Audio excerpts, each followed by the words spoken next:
Okay, I would like to welcome everybody back to the second session and already the last session of today. So the session title is Reputation and Trust on Online Platforms. So we all heard already that trust is very important in digital markets, but it's very difficult to establish. But one way that firms can try to establish trust is to build up a reputation. So we look at the past behavior. Yeah, if we shop on Amazon or eBay, we look at the number of stars. Yeah, and if there are enough stars, we are willing to buy. Yeah, and if this is the reputation of the firm looks at the past behavior and the reports from consumers of past behaviors. So there's actually now an industry that has built a business model on this idea. TripAdvisor and Yelp. Yeah, if you go to a new city and you want to find a restaurant, you now look at this app and you count the stars at TripAdvisor and Yelp.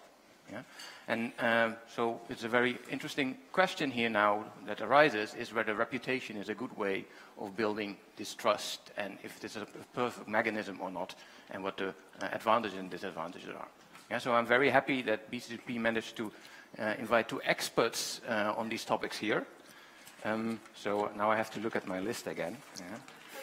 So the first speaker, I know Michael, we just met. So Michael is from Harvard Business School, and he's a real expert on rating systems. So I think you find out that 1 star, extra star in Yelp raises the revenue of a restaurant by 5 to 9%. So it's really important for restaurants. Yeah. The second speaker is Steve Tadelis from the University of California, Berkeley. Yeah. He's professor of economics, business, and public policy, and you worked with Amazon and eBay, so also counting stars, probably. Yeah. I still know your working paper, your job market paper from 1999. Reputation as a tradable asset, so that has become a instant classic now. So I'm looking very forward to both of your presentations. So I think Michael could go first, and I think we sit on the chairs, and then we swap places. Great. Okay. You're too kind. All right. Thank you, everybody, for having me today. As Roland had mentioned, so I've done a lot of work on reputation systems and reviews. Today, what I'm going to be talking about is some of the things that could go wrong when you're trying to build trust on the internet. And I'm going to be thinking about specific design choices that platform makes and the role that they have in facilitating discrimination. And I'm going to think about some of the platform choices that a platform might make to reduce discrimination. I'll just start off with a little bit of the motivation for how we started thinking about this issue. So I think it's no secret to this room that over the past couple of decades, there's been a series of transactions that have increasingly been moving online. So you can think about eBay, Amazon, 2 places where Steve has spent some time. So this is sort of the first generation of online marketplaces where goods could be traded. So you could kind of be sitting in one city, purchase a good from another city, and get something from somebody that you've never met before. You can also think about some of the newer online marketplaces that have come about. Airbnb, Upwork, Uber, basically for any service or product imaginable, we can now think about an online marketplace that currently is or is trying to facilitate transactions. So kind of taking a step back, there's been a large literature now within market design trying to think about if you're stepping into one of these markets, what are some of the design choices you make and what are some of the implications of it. Looking at this, there are basically a couple of major things that a platform needs to think about to get started. So we think about having to set a price mechanism. So you have to decide whether to have an auction, a fixed price, a negotiation. You might kind of change that over time. You also kind of think about some of the constraints you might want. You might want a price ceiling, price floor, kind of some parameters, some limits, kind of some decision about who's going to be the winner or the loser in the marketplace. So Odesk, now Upwork, for example, implemented a minimum wage that wasn't kind of mandated on them, but kind of as a platform decider, they thought that the platform might benefit from having a $3 per hour minimum wage for every employee who's on the platform. So the second kind of set of challenges that a platform has is reputation mechanisms, thinking about things like online reviews. You can't really have one of these marketplaces without thinking about how to build a reputation from kind of existing experiences that people have had.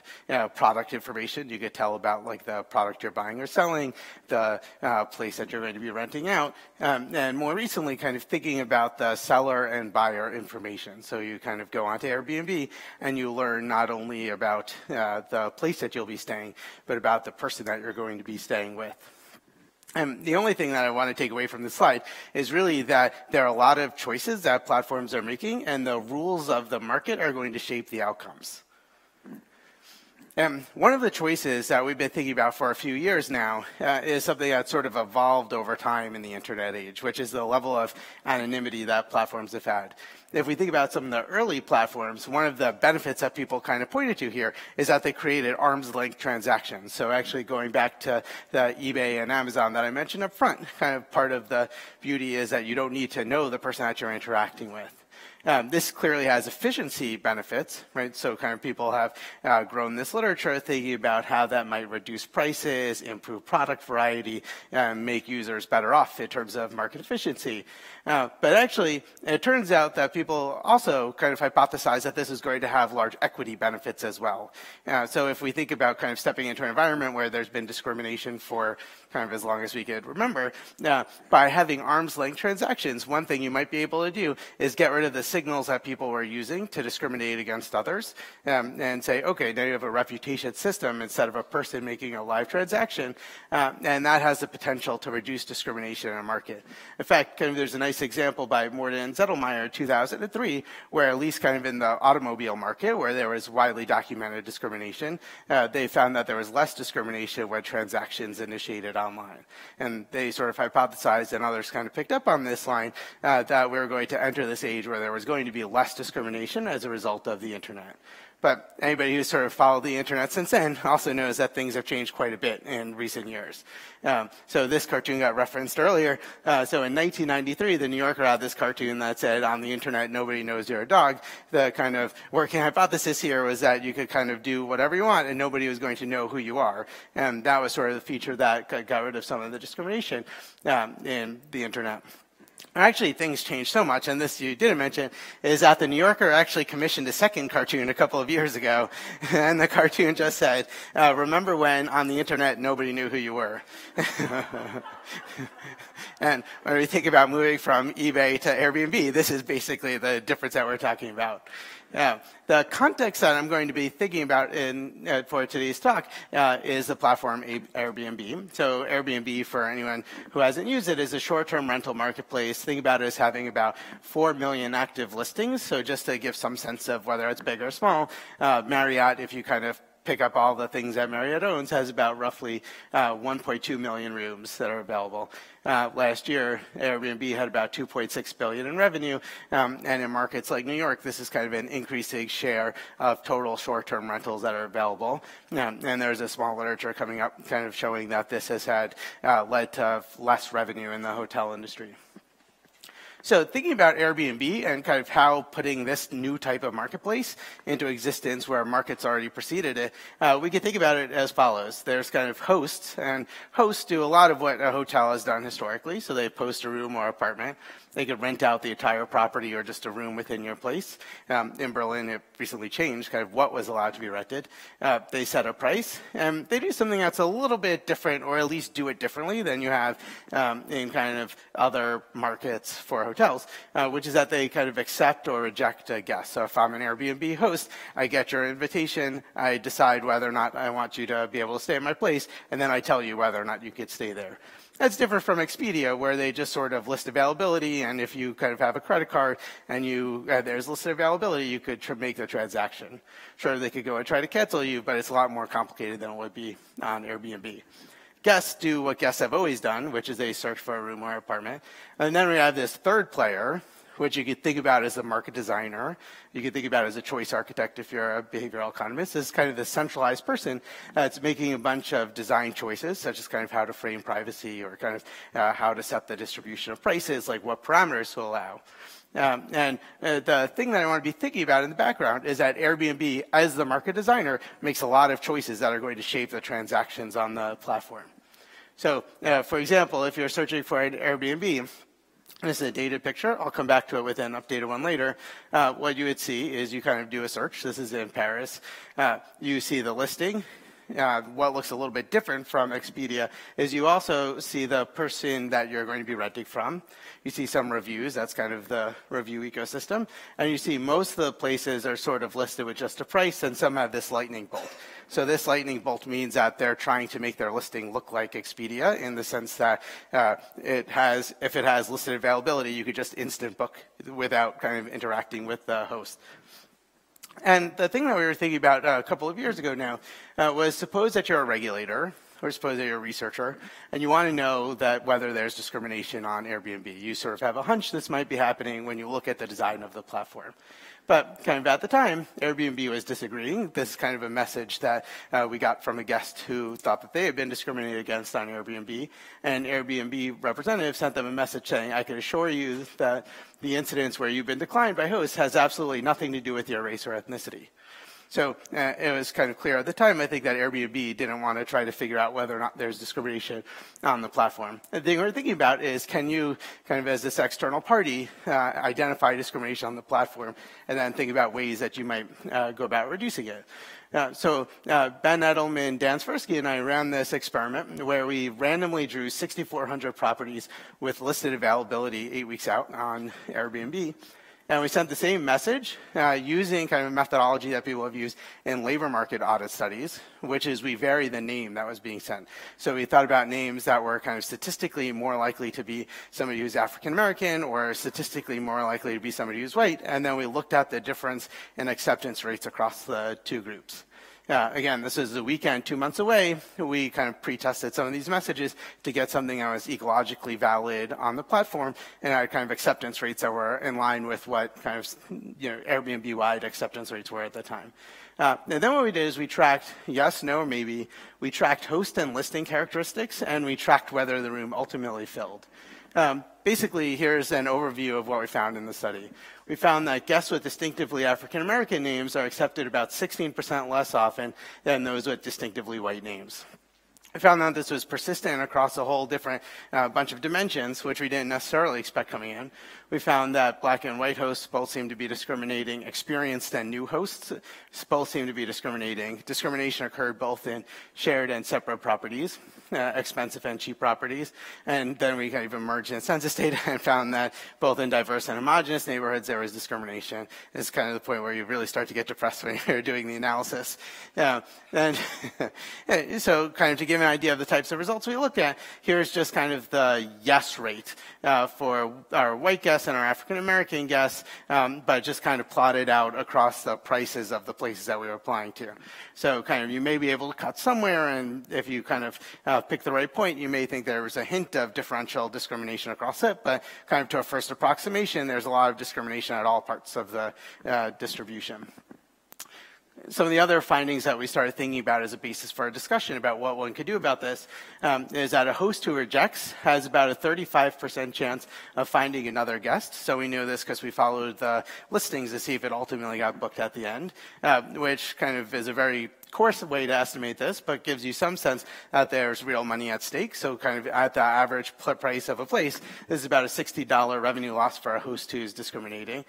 We found that our experimental behavior mirrors observational patterns. So what we did is we looked at the history of people who have stayed and reviewed each Airbnb.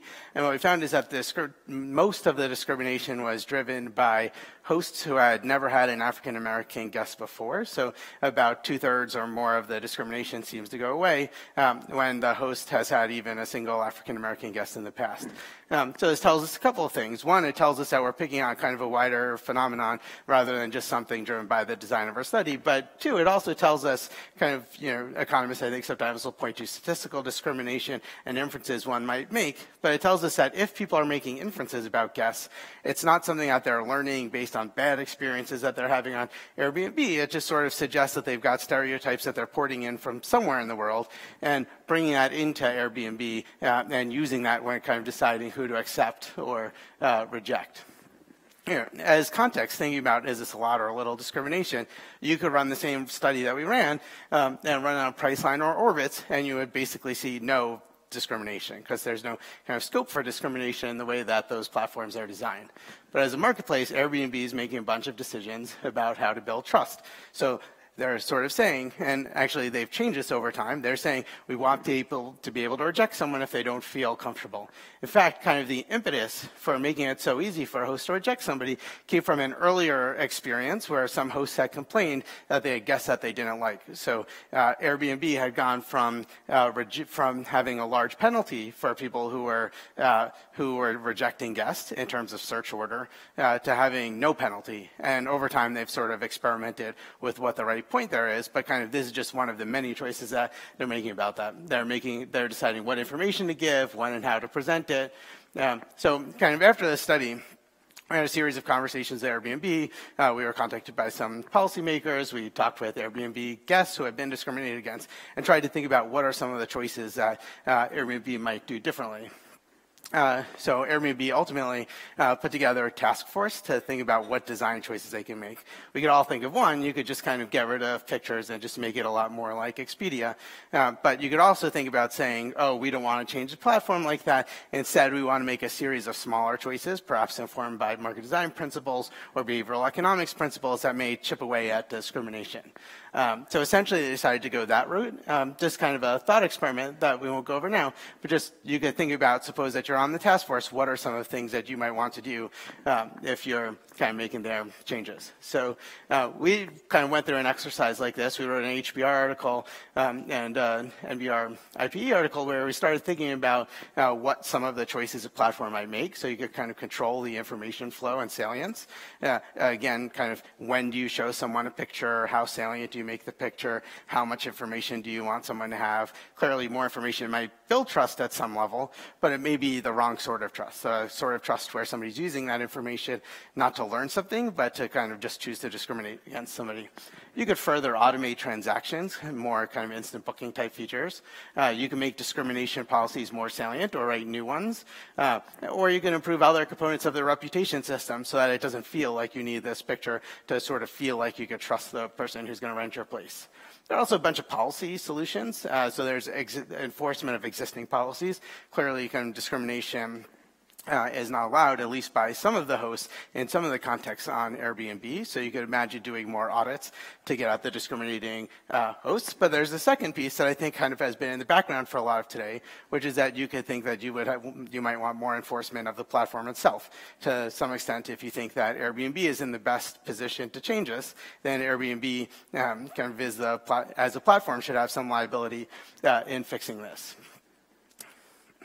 To give some context for like how this might look from an implementation perspective, so the platform is market designer, so they kind of choose defaults. You could default a host into instant booking or default guest into instant booking, and then you're going to create a platform that looks a lot more like Expedia. And these are also the types of things that Airbnb was thinking about afterwards for design choices to make.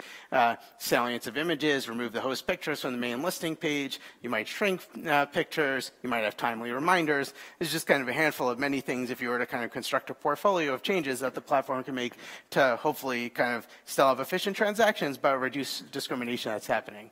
Ultimately, Airbnb put out a 32-page report. So the basic things that they plan to do were to increase the number of properties that use instant booking, make people acknowledge discrimination policy, help people find alternative lodging after being rejected due to discrimination, and develop a data science team to further study bias. So right now, they basically have a full-time team that's dedicated to looking at bias, both in the platform setting, but also in some of their internal hiring and other transactions. Kind of give an example of what this looks like. That was a picture I showed at the beginning of looking at searching for a place. Notice there are these pictures here, but if you look now, this is a search for Berlin. If you were to kind of look for Airbnbs, you still see the listings, but you no longer see the picture of the person that's on there. So think about that as kind of like the scope of changes that they've been thinking about. There has been a lot of growth of instant booking, so kind of Airbnb's tried a bunch of things to nudge instant booking. You can imagine paying people to try it. You can imagine changing the default, prompting people to do it. And in the past year, they've actually increased dramatically from, I think it was like less than 10% a few years ago when we started thinking about this, to about 2 million listings worldwide were recently shown to be instant booking. And I think that kind of leads us with, as researchers and as policymakers and as platforms, about whether or not we should be satisfied with these changes. So when thinking about that, I kind of tend to think about what would you constitute as a success. So suppose that Airbnb makes this kind of whole suite of changes.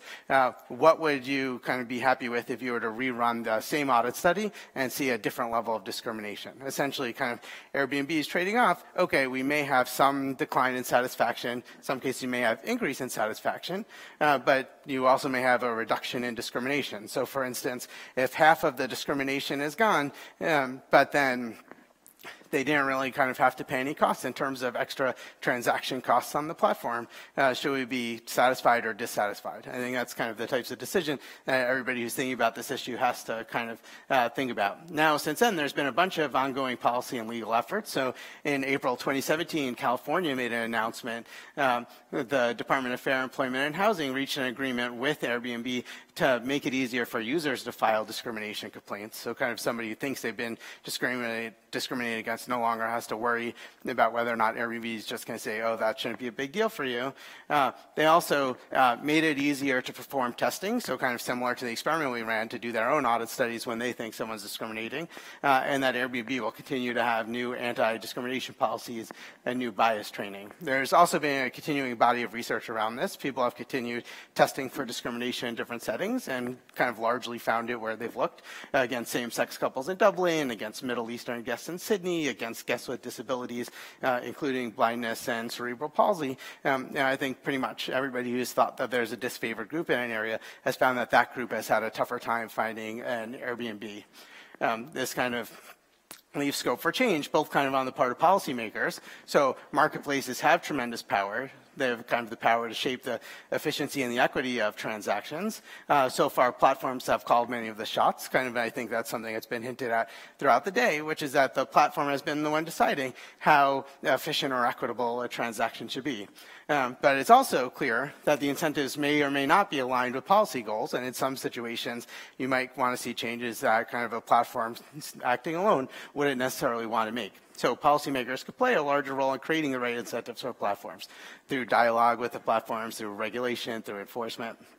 And thinking about this, there are also managerial implications. Like I think kind of one that I think even well-intentioned people are making. This also kind of came up before. If you're an engineer sitting at a company, there are a bunch of seemingly innocuous design choices that you're going to have to make.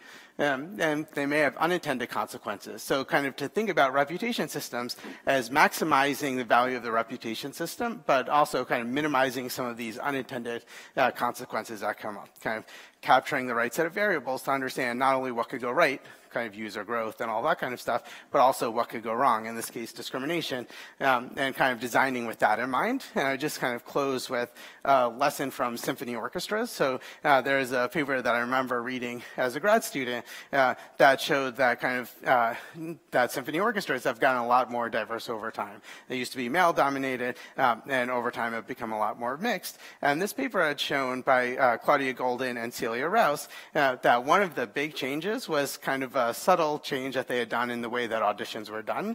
Instead of just watching the person that's auditioning, you would kind of put them behind a screen and say, well, like I could just listen to you and kind of evaluate you kind of more in a way that's kind of on the dimension that we presumably care about here. And what they found is that this was accountable for about a quarter of the shift in the gender composition of orchestras. So kind of thinking about that, I both saw promise, kind of thinking about here as a simple change that can have a big impact, but also kind of difficulty. If you're thinking about this, how the implementation of this, it seems like there are a lot of settings where it would be tricky to try to implement this type of policy. You can't just kind of bring someone to your office, interview them behind a screen, and have them speak into one of these kind of T-Pain things, voice changer.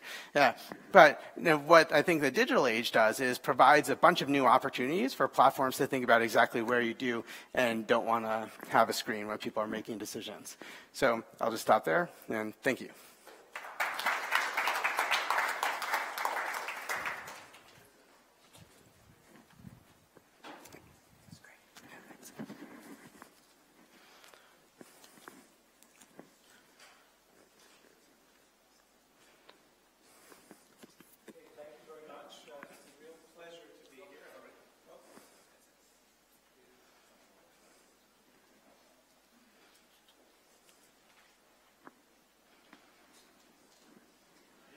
Okay? Yeah? Okay, thank you. So thank you again for inviting me. It's a pleasure to be here. It's also my first trip to Berlin, so I'm very, very excited. Beautiful city. And I'm going to continue on the topic of trust in online markets. I really, it really resonated with me when Stacy and Ari talked about the idea of trust as expectation, because in many ways, as an economist, that's how I think about reputation. It's really about an expectation about something that I'm going to get. And these online markets have really built upon this idea that we are supplying people with some level of expectation that makes them feel comfortable and trust the interaction that they're about to have. So let me start with this picture up here. Just out of curiosity, how many people here ever bought something on eBay? Okay, a lot. I know eBay is very popular in Germany, at least it was for many years. And it's interesting how it's actually losing popularity in the US because I think there is a lot of competition. Was that? Because I left, yeah. I'm not that. So this is what a typical page looks like. And you know, I remember when I was sitting as a graduate student in 1994 in the basement of the economics department at Harvard, and you know, Mosaic came on, right? And we played with the internet, and it was basically a bunch of bulletin boards for companies that were buying and selling raw material and screws, and then a whole bunch of pornography sites. And it's funny how we just laughed at it, thinking, you know, this is just a game, right? And of course, it's changed our world dramatically. And a lot of people were quite uncertain about this idea of e-commerce. How could you get people to trust each other transacting across geographic distances where there's no face-to-face interaction? And this really is where I think two ideas came forth from eBay, because eBay really was the pioneer in this market. eBay was the first broad marketplace. The first was a belief that Pierre Omidyar, the founder of eBay, had, where you could find many of his quotes that basically say, in essence, most people are good. And as much as an economist, you don't model that, right? If everybody was an economist, then everybody would be a schmuck. But in reality, most people are good. Most people actually have good intentions. They don't look to screw each other. Whether we somehow, in the back of our minds, it's ingrained in us that what comes around goes around, you know, we're social animals. But the point is, most people are good, but not all people are, and others do take advantage. And then came that other idea that eBay promoted first, and that's the idea of a reputation. So let me take this box here and blow it up. This is the seller, Electronics Valley. This seller has 21,814 reputation score. What does that mean? They had many transactions. Some had positive reputation, some had negative reputation. This number is positive minus negative. That's all it is. Then they have a 99.2% positive feedback, which is the number of positives divided by the total number of reputations. So for example, if you had 100 feedbacks, 99 were positive and 1 was negative, then you'd have a reputation score of 98, 99 minus 1. You'd have a reputation percentage of 99, which is 99 over 100. So this is what it looks like. And when you look at this, you say, wow, this is a really impressive number. You know, I mean, there are some very accomplished academics here in the room, and I'm sure very accomplished other people, and I'm sure none of you had a GPA in your undergrad of 99.2. So this is, when we think about it, this is a very high number. And in particular, if I take this idea that we heard about expectations, right, that Stacy and Ari mentioned, then when I see 99.2, my expectation is, wow, this must be really awesome, okay? Now, this is the distribution of feedback on eBay, okay? This is from real data. I first want you to note that, so 1 is 100. I started this graph at 98, okay? Because I would start at 0, it would just be a very long nothing, and then, right? Red is unweighted. This is just counting transactions. Blue is weighted by dollar value, but you basically see that the facts here are that you have 100% median percent positive for sellers, 99.3% positive is the mean. The 10th percentile is 97.8. Suddenly 99.2 doesn't look that awesome anymore. Now, of course, you could think of this as coming from one of two stories. There are two narratives one could tell. Narrative number one is eBay works perfectly. Sellers who start screwing up, people just abandon them and they die and they leave the marketplace. And, you know, in those who listen to National Public Radio are familiar with the Lake Wobegon effect, right? Everybody is above average. The other narrative is something is biased here. And we're not actually getting a representation, which is very aptly shown in this little cartoon, where 5 stars must only have 1 review, 4.5 excellent, 4 okay, and everything else is crap. And what I'm going to argue is that this really is what's going on in a lot of these online reputation systems.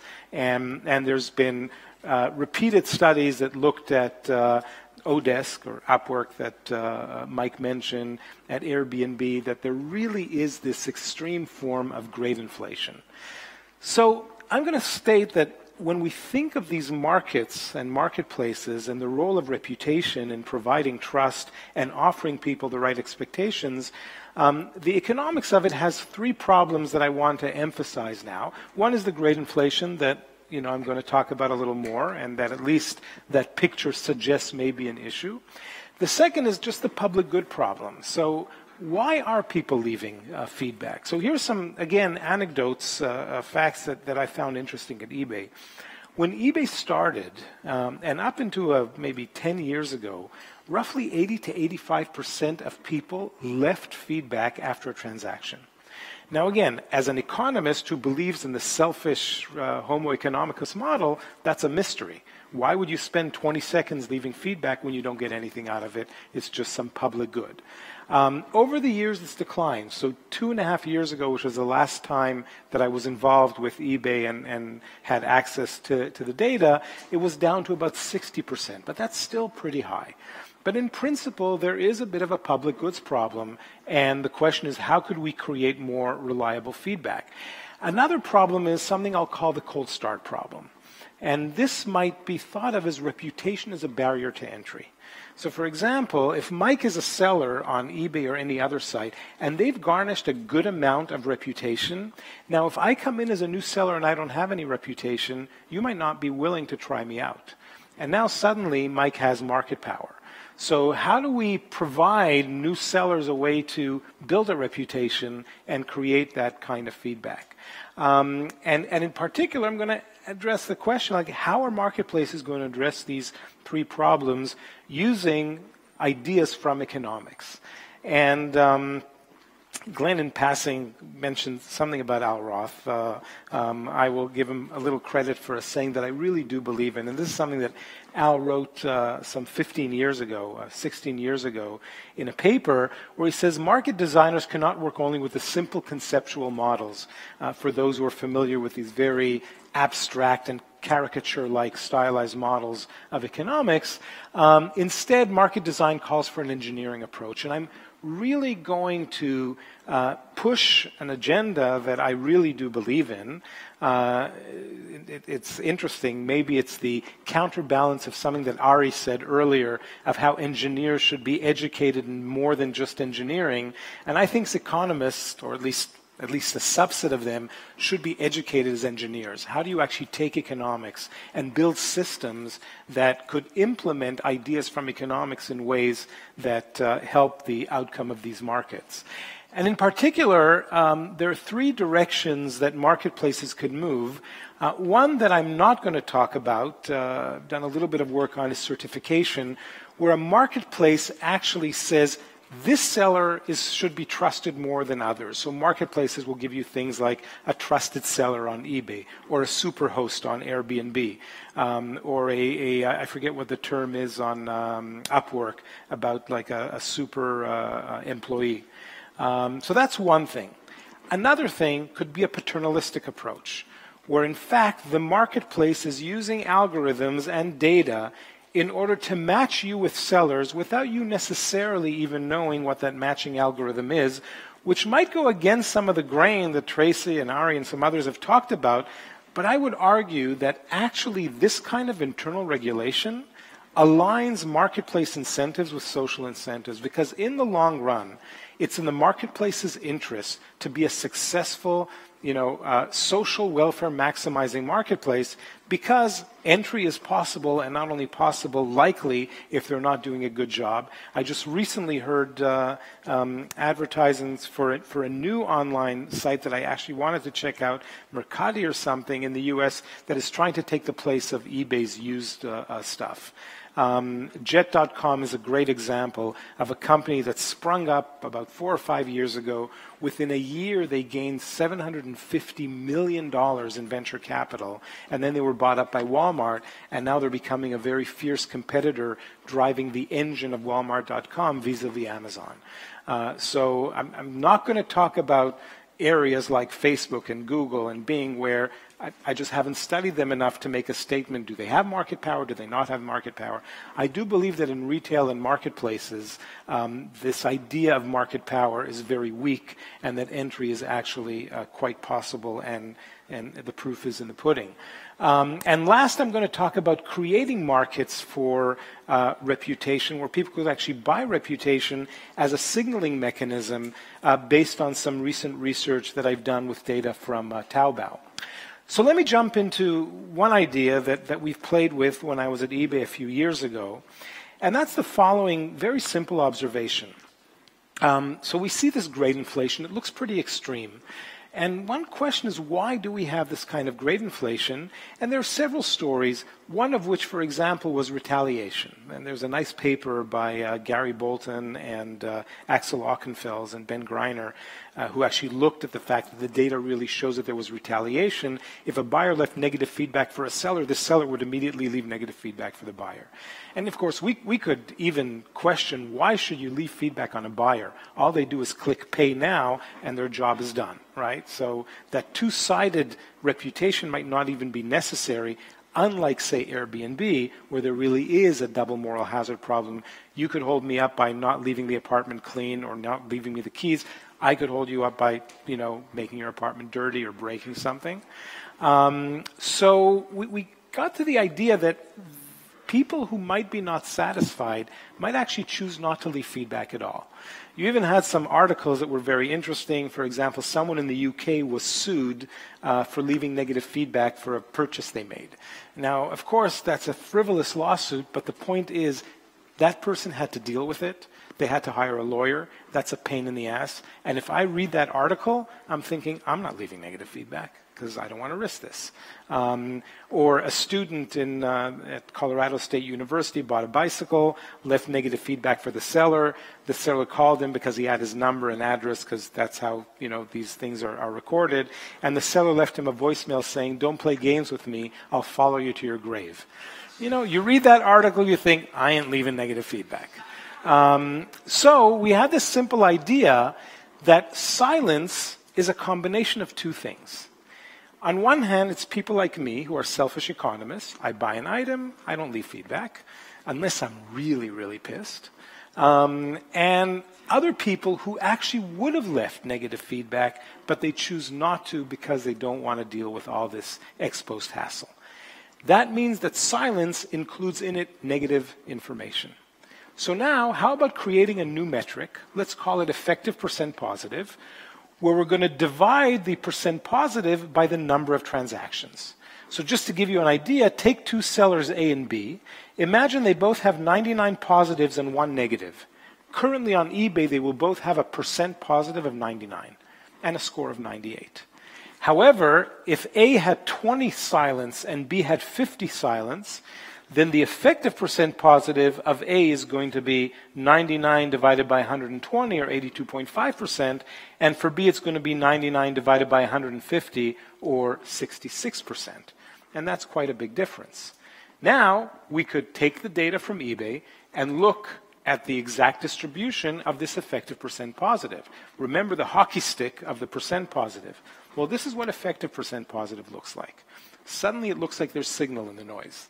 We have a mean of about 64%, a median of about 67%, a standard deviation of about 13, 14%. So this actually looks like a distribution of information.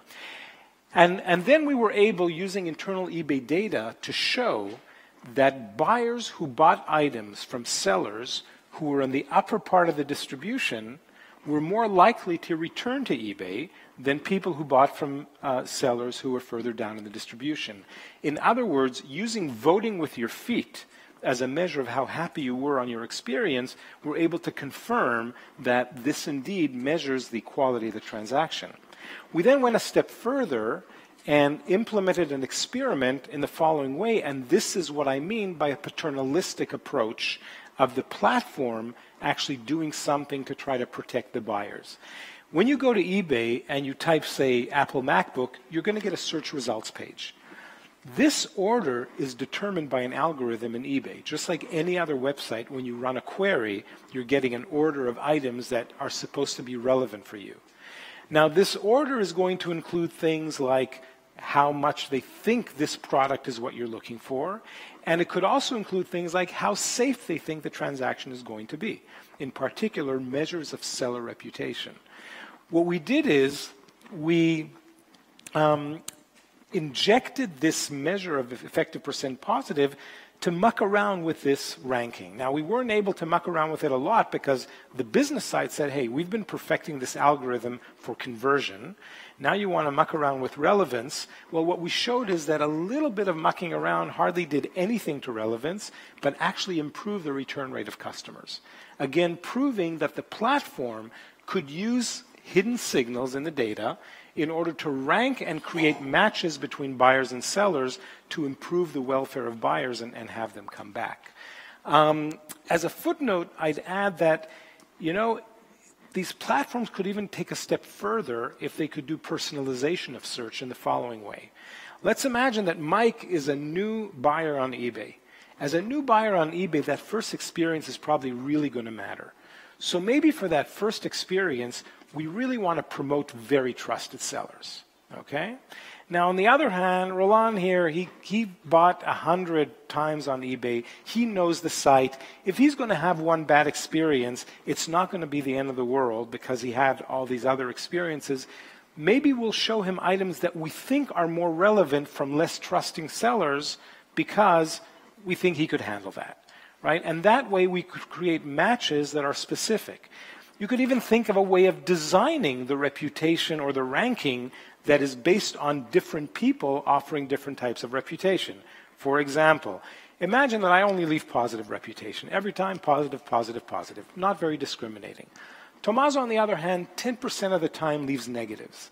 As the platform, that means that Tommaso is probably a more discriminating buyer. So maybe when I am trying to evaluate sellers, I should put more weight on what Tommaso thinks than on what I think because I'm not discriminating. And this is, again, that engineering part of algorithms that could learn how to detect the distribution of information in order to create better matches between buyers and sellers. Another thing that we looked at, which we found quite interesting, is Other things that happen on the platform that Glenn referred to as the exhaust, right? So here's like out of 44 million transactions in October 2011, right, there's hardly any negative feedback that you should already infer from the previous graph, only 0.4%. But I want to show you some other things that are interesting. So disputes filed, over 1%. Filing a dispute is a real pain. People are a lot more willing to file disputes than they are to leave negative feedback, which is surprising. But actually, it's these other two metrics that we found very interesting. And these are messages sent by buyers to sellers after the transaction. Now, once again, when we kind of think about this, I go on any site, I buy something, it arrives at my door, I open the box. If everything went well, there should be no reason for me to send a message to the seller, unless I'm really crazy and I want to say, thank you, you made my day, okay? So what we found is that there is over 8%, almost 9% of transactions actually have an email from the buyer to the seller ex post. Then we did a little baby NLP, natural language processing, or these machine learning algorithms that are detecting sentiment through language and looking for words like, a bag of words approach. Where is it? Broken, not what I ordered. Anything that would suggest this was not a successful transaction. And more than a third of the emails were actually negative emails. So then we did some further analysis, and this is in a paper we published a couple of years ago, where we actually took a large set of these emails, and indeed, to my surprise, there are people who write emails like this. This is an actual email. Hello and good morning. I'm glad to tell you the 2 items arrived safely today. I'm very happy because I need it for dinner party. Thanks a lot. Kind regards. Okay? I look at this. I'm thinking 60 seconds, wasted time. Fine. Good for you. Luckily for economists, there are a lot of people that are actually not thinking like economists. However, here's a more typical one. I purchased 2 pairs of shorts, blah, blah, blah. 1 pair which I have received, 1 pair which I haven't received. Clearly, something went wrong here. Then we went and we looked at other indicators in the data, like disputes, negative feedback, low detailed seller reviews, any metric that eBay has that shows that something went wrong. And we saw that a transaction with no message, about only 4% were designated as something might have gone wrong here. Email that we couldn't detect any negative words, about 12% of transactions had something that went wrong. And emails where we actually identified negative words, more than 30% of those transactions had another indication that something went wrong. Once again, this data exhaust is giving us information on what happened in a transaction, and now we could do a same kind of engineering approach where we're taking sellers, and at the seller level, we are creating a measure that says, how many of these emails did you cause that were negative? Right? So if I had 100 transactions, 3 of which were negative, and Glenn had 100 transactions, only 1 of which were negative, Glenn should be a better seller than I am. And we could take that signal and incorporate it to reduce the noise. What we found is that that signal is again predictive of the likelihood of people coming back to eBay. And to our surprise, it had almost no correlation with the predictiveness of the EPP measure. So here's another metric in the data that is able to give us a stronger signal on the quality of sellers.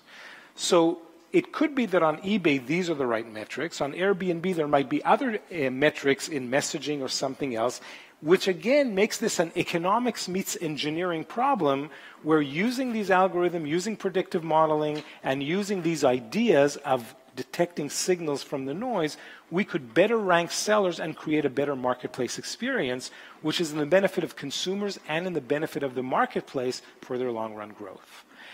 I want to touch on one last topic, and this is from work that I've done with a couple of co-authors with Taobao data, and this gets to the aspect or the issue of the cold start problem and having sellers try to build their reputation. So let me basically jump to the idea and then describe this idea of an equilibrium, a separating equilibrium. There is an old paper in economics that a lot of people, or maybe even all people, never study anymore by Philip Nelson back in the early 70s. And he had this idea of advertising as a signal of quality. People who study these topics in more modern times might be familiar with the work of Milgram and Roberts, where they basically took these ideas and turned them into formal equilibrium models. But the story is a very simple one, and it says, you know what advertising could do? Advertising could help separate the wheat from the chaff. How is that? If really being a successful seller, that depends on having a long-term relationship with customers. In other words, you buy from me again and again and again. Then if you try my product once and it's really good, you're going to be happy to come back. If you try my product once and it's not so good, you're not going to be happy to come back. So let me do the following. Let me take out a $100 bill and burn it and say, this should tell you that you should come try my product.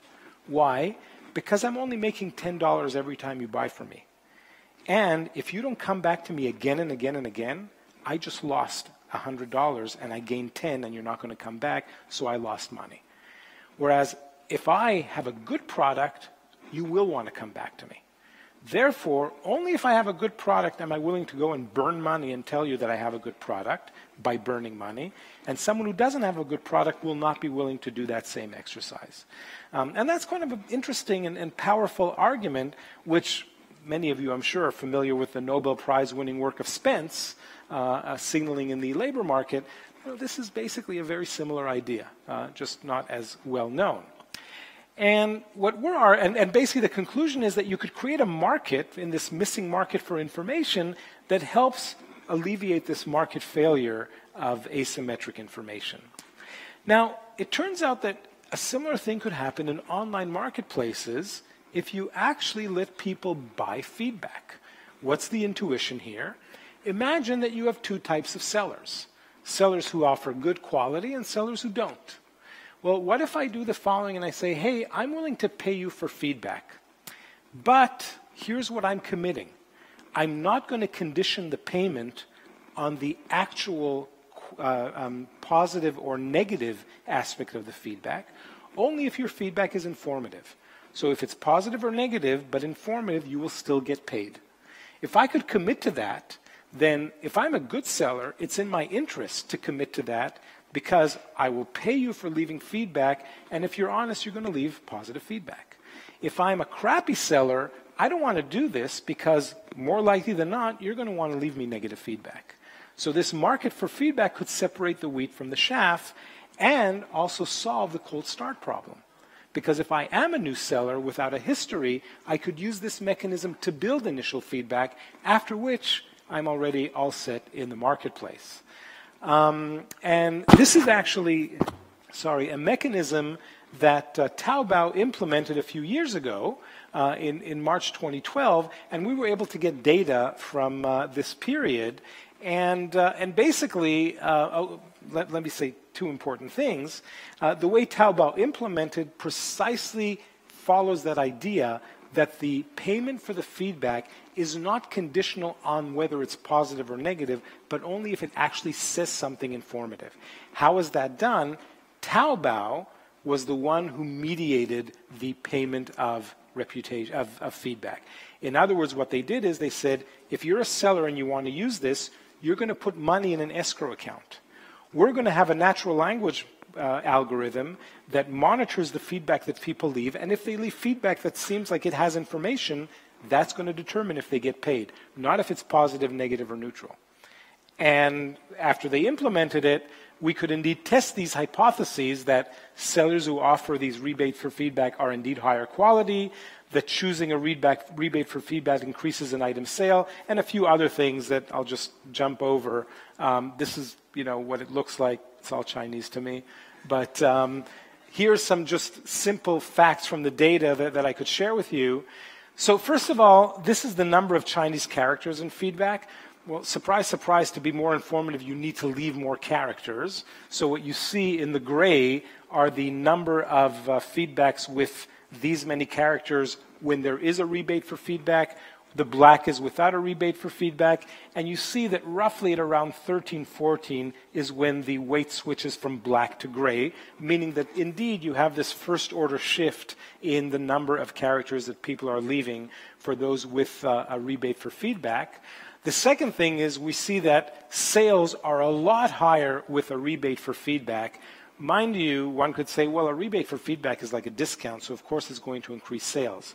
Well, the amount of rebate for feedback is on the order of 1/2 to 1 renminbi, which is a small fraction of the price of the items that were in this exercise. We see that the number of ratings are a lot higher. People are clearly incentivized. And what I found most interesting is that when you look at the ratio of positive ratings with and without a rebate, then it turns out that with a rebate, if anything, and here you can't see that, but the regressions show this, it's even a little bit lower. Almost as if when you gave a rebate for feedback, people really built expectations that this is going to be very good, and if anything, you're more likely to disappoint them than not. But by and large, we don't see a big difference, which at least verifies that people are not being reciprocal. People are not like, oh, you're paying me for feedback, so I might as well give you a positive feedback. That's not what's happening in the data. So to conclude, I think it's important that marketplaces are recognized for what they could do by self-regulation, either through a very heavy hand, like they're going to regulate, they're going to decide what you're going to see based on data, or more of market-based approaches that they could use, like this rebate for feedback and letting sellers buy a reputation. I think that a lot of economists could really think of these things as social engineering, where we're using ideas from economics to incorporate into engineering systems and improve the workings of markets, in the sense that data that correlates with seller quality. And again, the sense of it being an engineer is there's not going to be a universal solution. The algorithm that works for eBay may not work for Amazon, may not work for Upwork. This is going to depend on specific contexts of the marketplace and using market feedback. And the last thing that I just want to leave you with is this also requires, I think, a slightly different thinking than we typically have in economics. So in economics, we have equilibrium analysis. By definition, in equilibrium, no one is ever wrong, no one is ever surprised. That's the definition of equilibrium analysis. Perfect foresight, so on and so forth. Now, I was trained as an economic theorist. I use equilibrium theory. I find it a very useful tool. It ties my hands. It doesn't let me blabber without having, some discipline. However, when we think of implementing these things, I think it's important that we recognize that we may need to be in disequilibrium. And what do I mean by that? So think of the very first example where now I'm using silence to penalize sellers because silence is bad news. Now, if sellers learn that, what's going to happen when you buy an item on eBay and you don't leave feedback? You're going to get harassed. Leave me feedback, right? And now I took away that signal and I created more noise. So it may be that for these things to work, marketplaces are going to have to be sophisticated about implementing algorithms that might even have to change over time with some noise so that sellers won't always know exactly how they're measured. Just like Bing and Google have these scores for the quality of the links to determine whether or not you win an ad, and they purposefully leave those secret because they don't want people who buy the ads to reverse engineer them and figure out how to get ads cheaper and so on and so forth, but rather offer people high quality matches. So with that, I will conclude. Thank you.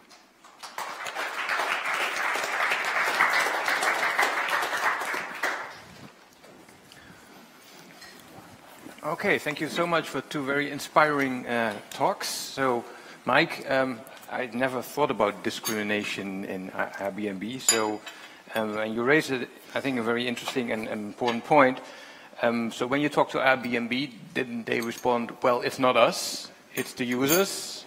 So why make us liable for what the users are doing?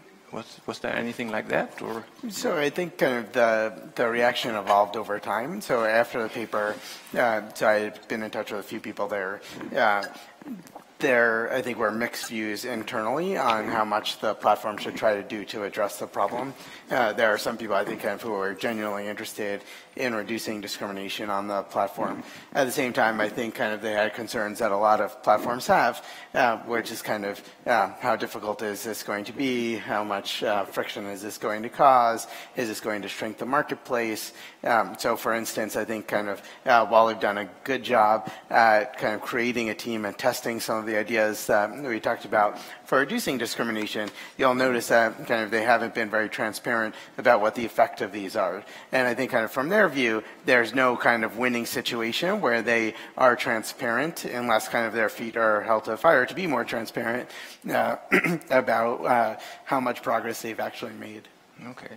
So I thought Steve had maybe a nice idea here, this paternalistic matching algorithm. So now on Airbnb, everybody's looking themselves.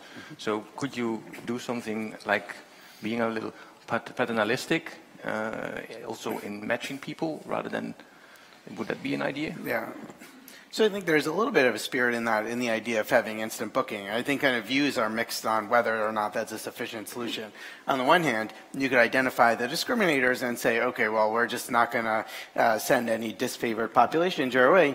And in a sense, that's what kind of instant booking does. It says, well, just kind of go look at places that are available and the person's not going to ask to screen on you. Then kind of, I think the question that Airbnb needs to ask, regulators need to ask, that we all need to ask is it okay for disfavored part of the population to have access to only 70% of the listings in a city or 30% of the listings in a city, even if that means that they're not going to get their preferred listing. Yeah. Steve, yeah, I fully resonate with the great inflation. So we were on Crete. There were only excellent restaurants, 4.5 stars out of 5. Yeah, so seems the same thing. What about fake reviews? Is that a problem? You did not mention them. So fake reviews is a problem. How pervasive they are and how much they affect the actual ranking, I think, is not clear. There's a beautiful paper in the American Economic Review 3 years ago that Judy Chevalier, Dina Meislin, and Yuval Dover, I think, is the third author, where they took on the following approach. They said, look, if a fake review is really well done, you shouldn't be able to detect it, because that's the whole idea of a good fake review. And there's a whole industry of computer scientists who do natural language processing who try to detect fake reviews. They said, instead, let's try to prove that there are a certain amount of fake reviews in a way that an economist might try to do that. And they had the following very clever idea. They said, look, fake reviews typically are going to be extreme, 5 stars or 1 star. 5 star if I'm trying to help myself, 1 star if I want to try to hurt my competitor. So if we're in a market where there is competition, I should see more 5s and 1s than in a market with less competition.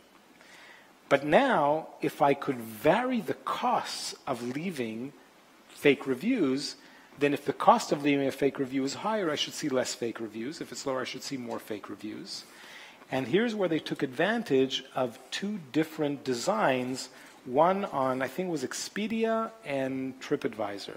Or Expedia and Orbit. So yeah, I think it was Expedia, and so they did both. So they did DIDs with both of those. Right, with both, Expedia okay. versus TripAdvisor, and right. Orbitz versus so TripAdvisor, if I remember correctly, anyone could leave feedback, just like on Yelp. Yeah. On Expedia, you could only leave feedback if you actually purchased the hotel, like on eBay. And then what they showed is that the extremities happen more on TripAdvisor than Expedia, and more so when you have more competition versus less competition. So standard difference in difference for those who are familiar with the econometric technique. And that did show the prevalence of fake reviews. What I don't think they were able to show, and I think this would be very difficult, is, okay, so you have more extremes, but is that changing the actual ordering? And I don't think anyone has an answer to that question. So if those exist but they don't change the ordering, that still gives platforms the ability to use the ordering in order to match buyers and sellers. Okay, so it's the ordering of the quality. Yeah. Okay. So the signals are helpful, but you have exactly. to be careful. So the question is, how much does it disrupt the signals? And I don't think we know. So I would actually maybe just build on that a little bit. So at Yelp, that's some of the stuff that we're looking at targeting of fake reviews. I think the numbers were like 20% get filtered, so kind of coming with the caveats that these are all algorithmically based, but I think kind of this is sort of a first order problem that the review platforms that are not marketplaces think about. So kind of in the context of an Amazon or an eBay, it's a closed system, so you capture all these transactions, which is why kind of Expedia does this too. So platforms like Yelp or TripAdvisor, they see some people close the loop, so kind of some fraction of 10% in a lot of cities, like 10 to 15% of restaurants on Yelp will kind of have deliveries, but it's a small, but you're kind of missing out on all this other content. So then kind of in practice, I think that they will do a combination of very heavy filtering and kind of with varying degrees of transparency about how much filtering they're doing. Kind of Yelp takes like this hard line of they filter 20% and they're very public about it, and you could click through and see everything they've filtered. TripAdvisor, I think, just pulls a bunch off of their website, and we just kind of don't really know what gets filtered or what the distribution of those are. That kind of, when you're doing that order of magnitude of filtering, it does kind of change the ordering of whole bunches of businesses that are on there. But there are the other tools that people have used is, so Yelp regularly does stings. So for example, there are these review mills, so you kind of go to the review, like a place that kind of is known for leaving fake reviews, and you could go and say, well, we'll leave a review for you, just tell us what business you're supposed to review, and at least kind of qualitatively, you largely see what kind of the Maslin type result in that it's kind of people whose reputation is struggling, or people who are in highly competitive areas are all more likely to kind of go to these review mills to do that. So there's a bunch of little things that people are doing, and of course, like the New York Attorney General's office had a huge operation on this a few years ago, where they had sort of tried to see if they could crack down on the review mills themselves. Okay. So we take questions from the floor, and I love to have women, but also men.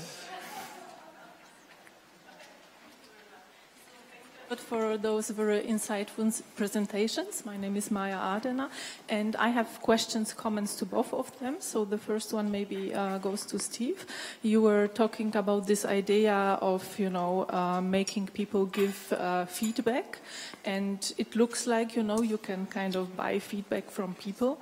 But the big question is whether, you can make people actually make this feedback truthful, because, we know that people are willing to forego 60 seconds of their time in order to type 30 Chinese characters, but it's much easier, to write something very general, that was a great product, whatever, and you can learn to make it also contain some content that will be detected by the algorithm.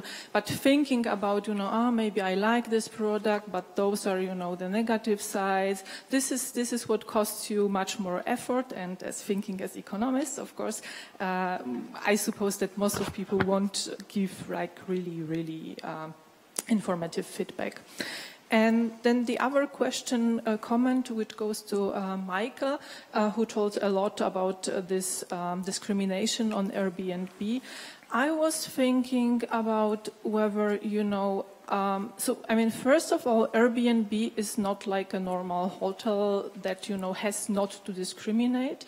And actually, the moment when you try to book something on Airbnb, you are encouraged by Airbnb to send a message in which you describe your characteristics.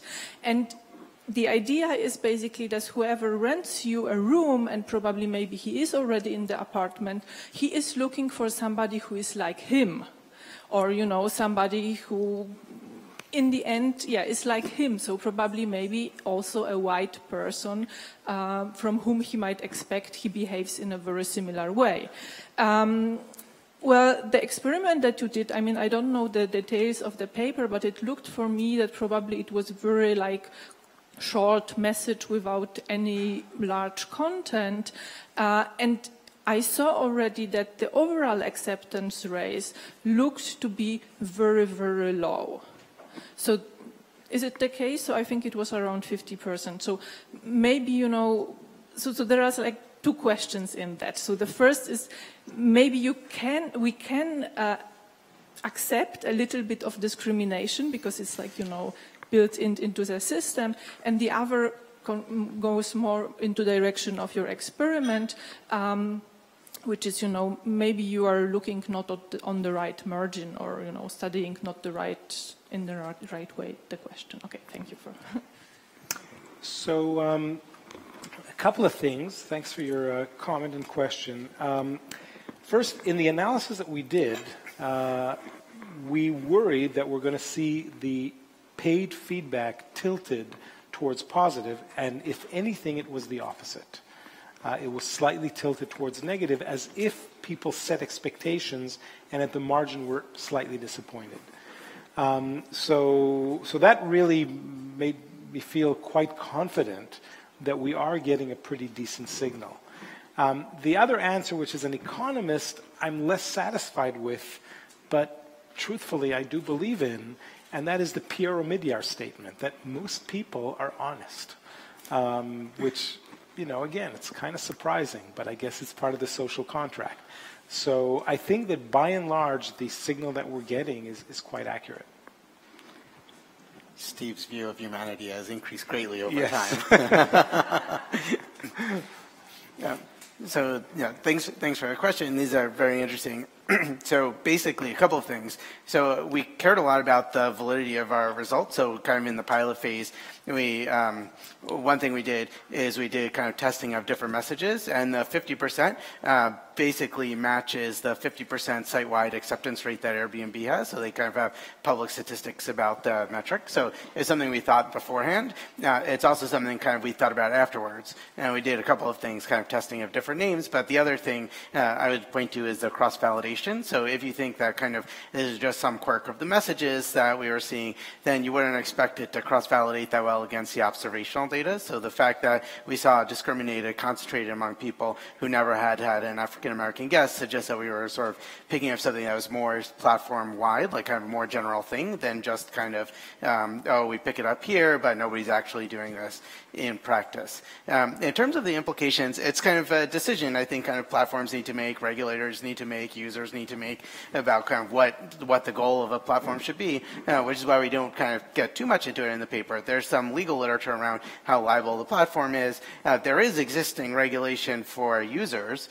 So one thing we did in the paper is look at people who are renting out a room, renting out one place, or renting out multiple places, which is kind of a growing share of what Airbnb is trying to do. I kind of think in their goal, like what they would want is hotels to eventually just sort of go through that and have mini hotels running through it. Now what we find is that discrimination exists even for multi-unit landlords. So kind of you may have different objectives for those. Certainly kind of the law differentiates between those, which is I think why there's more audits, at least in places where it's illegal to kind of discriminate. In the US, for instance, if you're kind of renting out one room, you would fall under one category of the law, whereas if you're renting out many units, you would be kind of subject to the same discrimination policies as any other hotel would be. Okay, I think we have the next question. Dorothea, yeah, and then we go to Daniel, and then Glenn. Yeah, just a short question to Mike. So I was wondering, the fact that there is more instant booking, does it have this unintended consequence that there are more institutional hosts now and fewer private hosts? Is it a changing, so it's less of a sharing platform, but more of a avoiding taxes for vacation apartments platform, which makes it easier not to discriminate? So it's a little bit related to the question, if I'm really sharing, then I might care about who lives in my apartment? Yeah, so it's a good question about kind of what else may change. I know kind of going into the solution phase, one thing that Airbnb thought about a lot was how to keep an experience where people feel like they're connecting to someone, but kind of getting rid of the parts like discrimination. A large part of what they did, so kind of some of the nudges, kind of if you imagine paying someone to adopt instant booking, are all kind of within listing changes. Some of the changes that you'll notice have evolved over time. For instance, like in some markets, its Airbnb ad had tried things like making a searcher's default be only people who do instant booking. And you could imagine then you're seeing a very different distribution of listings than if you're being defaulted into seeing all of the listings that are available in an area. So, there's some concern that Airbnb has, and kind of for sure there is a change in the distribution of properties that are going to be seen in these two worlds. Yeah, my name is Daniel. I have a question for Steve. So you showed us that eBay and platforms like this could make better recommendation systems if they would take advantage of additional information like noise, or even make these scores more advanced, building more complex models. So this session is about trust and reputation. When I think of the established measures, there is like number of goods minus number of bads, or things like that. So if eBay would develop a more complex score, what do you think people would react to that? Would they trust these more difficult, not understandable measures for the majority of people? I guess if they would include just the noise measure, which you showed, I guess more than 99% of people wouldn't understand what they are doing. Right. So it's a great question, and in fact, I think this goes to the heart of where things started in the first session about expectations. When you see 4.5 stars, what does that mean to you? What does that mean to me? We might view these things as different, whereas the platform might really know what the probability, say, of a bad transaction is, which they could choose to actually let you know and say, here's the probability distribution of how happy you're likely to be, which most people can't understand. Or they could take a different approach and say, we're eBay, trust us. And we're going to do all these sophisticated analyses, and we're actually going to back that out with a fairly generous guarantee policy. I think that would be a much less friction-based market where you don't have to make the choice. The platform could be the one that helps you make the choice. And like I said, maybe even offer different people different types of choices based on their risk preferences and their history. So I actually do believe that the optimal solution is not one where you're given information that's easy for you, but rather one where you delegate the choice of who you should see to the platform. Thank you for these talks, both Michael and Steve. Michael in particular, I really enjoyed your research design. This was a really well-crafted project. I didn't mean to suggest, Steve, that isn't true of your paper, but my question is directed to Michael.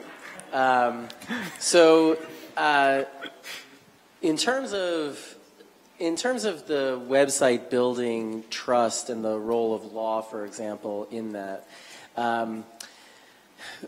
platforms like Airbnb are one of the few that can actually be regulated as third-party providers in the United States, given the exception to Section 230 immunity, which I'm sure you've come across in your research, given because of the Fair Housing Act. So in the United States, you can't discriminate in the provision of housing based on race, religion, et cetera, et cetera.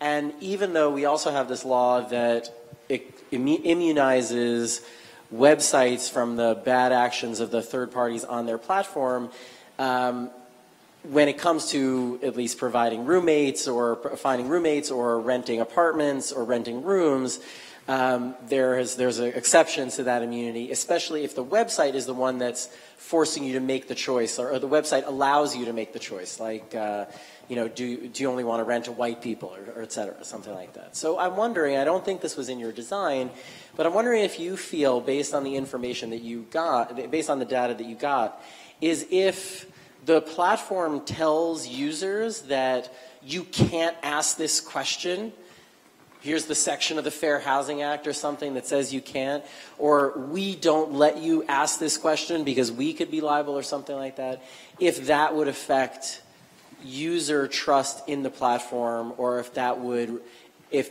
have any effect on the incidence of discrimination on the platform. Yeah, so it's a super interesting question. I'm not sure. So I know kind of the so Airbnb is sort of a special case in that sense, and kind of the liability.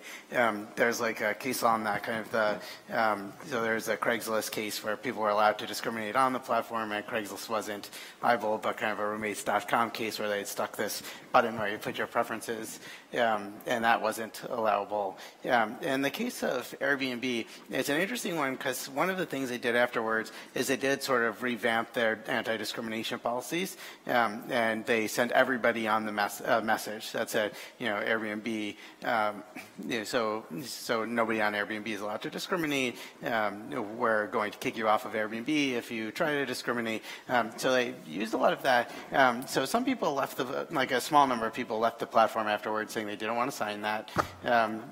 My guess is that there's a large, kind of similar to what you were talking about before, a large behavioral component to the response. Kind of a well-timed message may have some impact on somebody's decision. What I would say is that despite kind of the new messaging and a bunch of the other stuff that they've been doing, that there's still a lot of discrimination left on the platform. So I think kind of messaging alone isn't going to be enough to sort of either get rid of discrimination or build a bunch of trust in Airbnb. So one thing for Steve, one thing for Mike. So the non-equilibrium thinking I worry about a little bit because of the implications that it ends up having for what behavior you end up deterring or encouraging. So Google had this thing many years ago of trying to sort of personalize reserve prices in auctions. And they sort of went to the nth degree in that. And there's a wonderful thing by Justin Rao, I don't know if you've ever seen him give this presentation, about how they've basically given up 30% of their revenue in equilibrium because of that. Because they were always trying to be out of equilibrium and, we can get your reserve price based on your past history. And now there's this whole industry of bidding optimization firms as a result of that. And I think you need to think about the disequilibrium, but you also have to think a lot about the equilibrium effects that's going to have if you're not going to be around for just 1 year, but 5 or 6 or something like that. And for Mike, there's a really nice literature about how often discrimination is most intense when you don't have a lot of information about the person. And I wonder whether Airbnb could consider a policy where basically, in order to reveal your picture and whatever, you have to provide a whole bunch of other information about you, and otherwise you'll just be revealed as a new user or something like that. And you might be able to look for heterogeneous treatment effects conditional on how much of a history they have and how much else is in their profile, and identify sort of a threshold of information to provide before we also provide your picture and name to try to find a part of the treatment effect space that might not have the discriminatory effect. So just to comment quickly, I couldn't agree with you more. We understand equilibrium theory. We don't understand disequilibrium theory by definition. Given the nature of teasing out signals from the noise, if it's signals that it would be in the interest of the signal provider, namely the behavior of sellers, to manipulate it in their favor, then we don't want them to know it, right?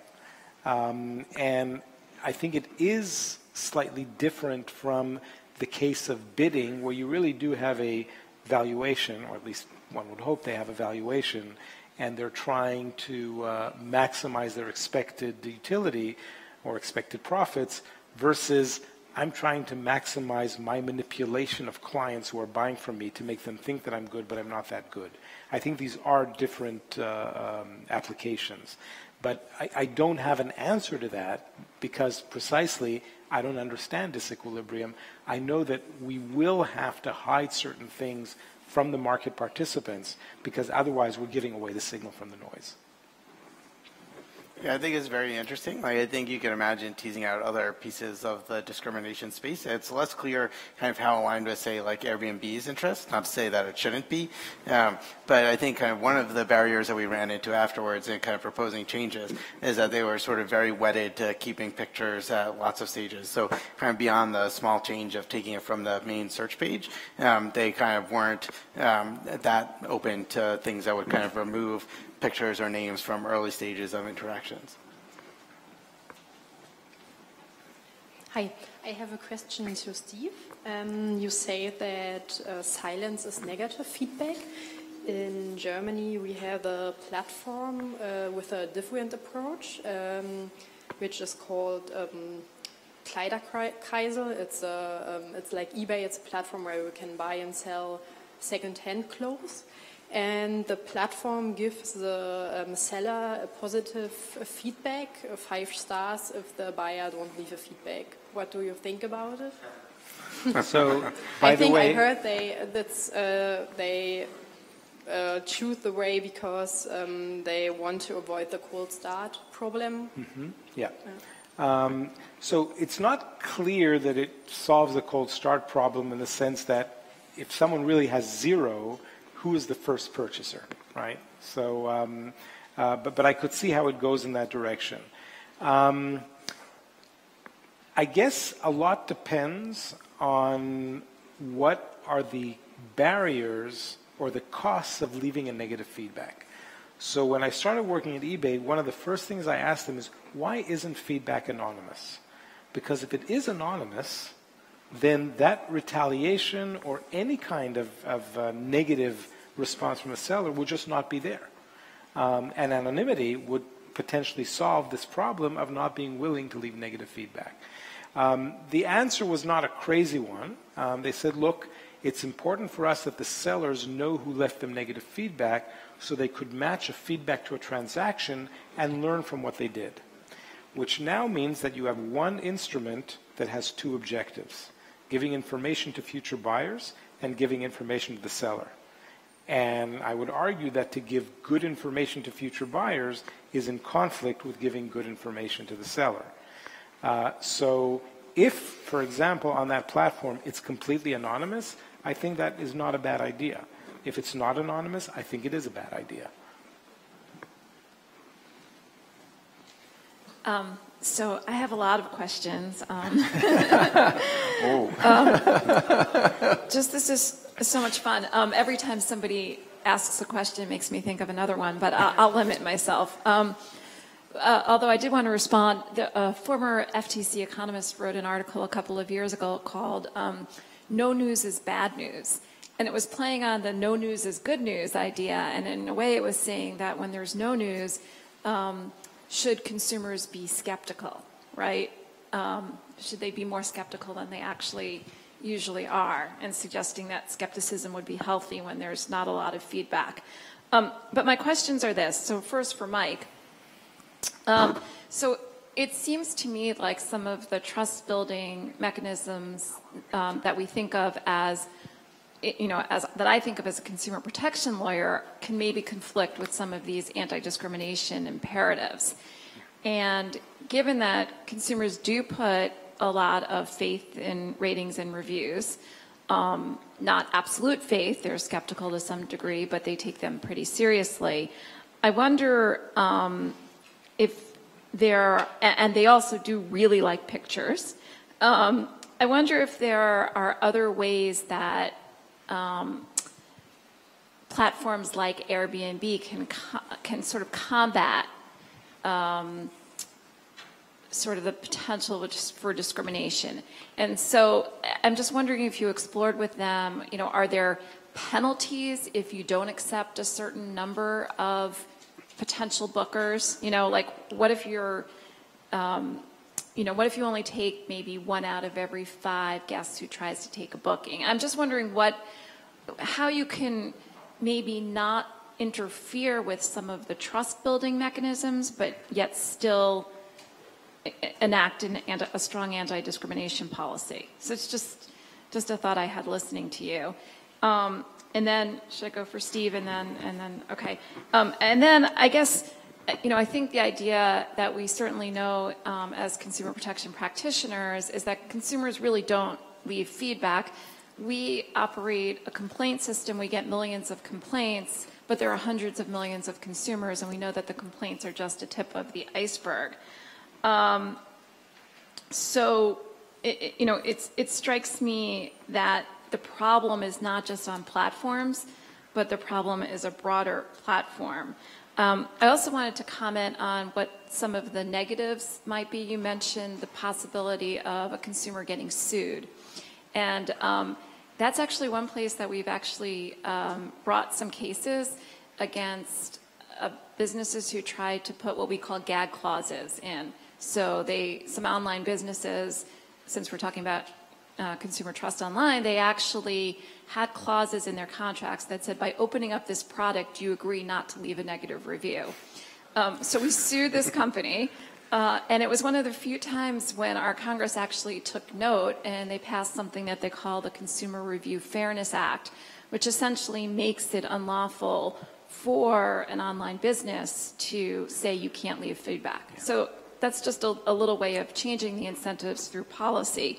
But my question for you actually went to the idea of paying for feedback, and it's this. Was that disclosed? So, yes, okay. Yeah. So, because if it wasn't, that would really be a problem from a consumer protection they actually perspective. have a thing that this feedback was informative, and the feedback writer received 1 RMB for the feedback. Right, because Amazon is doing something like that now, where it's. I don't know what they're doing, and so I can't say anything about that. That's one part of Amazon that I actually have not been involved with. Yeah, but they have a program now where it's clear that the consumer has been incentivized, and they have to disclose that. So those were my 2 questions and comments. Mike, you want to respond? So there are, I guess as a starting point, there's some question about what the value of pictures is, right? So it's clear that kind of having the photo of somebody before you decide whether or not to accept them kind of makes people feel more comfortable. Like the question is whether it should, right? So is that kind of a good thing or a bad thing? So I think as a starting point, there is some trust in that. If all platform wants to do is kind of facilitate some, like kind of shrink the social distance after you have a transaction, you could imagine displaying the name and picture, but after the booking is done. In terms of other things that a platform could do, so a lot of the things actually fall outside of get rid of the name and picture. So for instance, there is an algorithm that kind of has varied over time in how strict it's been, but in terms of just kind of penalizing people who reject a lot of guests. Sometimes, so that's kind of, so that would be one. I think kind of the incentives for instant booking would kind of also fall under this kind of category. So just compensating people who are willing to accept everybody that comes through. I think enforcement of existing discrimination policies is something. So I think kind of outside of removing or downplaying pictures, there's like a suite of things that they've done. I think kind of a great next step would be kind of to have some more transparency around how much of the discrimination that was there kind of at the beginning of all that is still there. Right, and then kind of what's the trade-off in terms of, say, getting rid of pictures or fully automating everybody? How many hosts would leave? How much would it completely eliminate discrimination? Would it give rise to any other problems? Okay, thank you. So I already got signs that the time is slowly over. So I would like to thank the guests again and the audience. And yeah, thank you.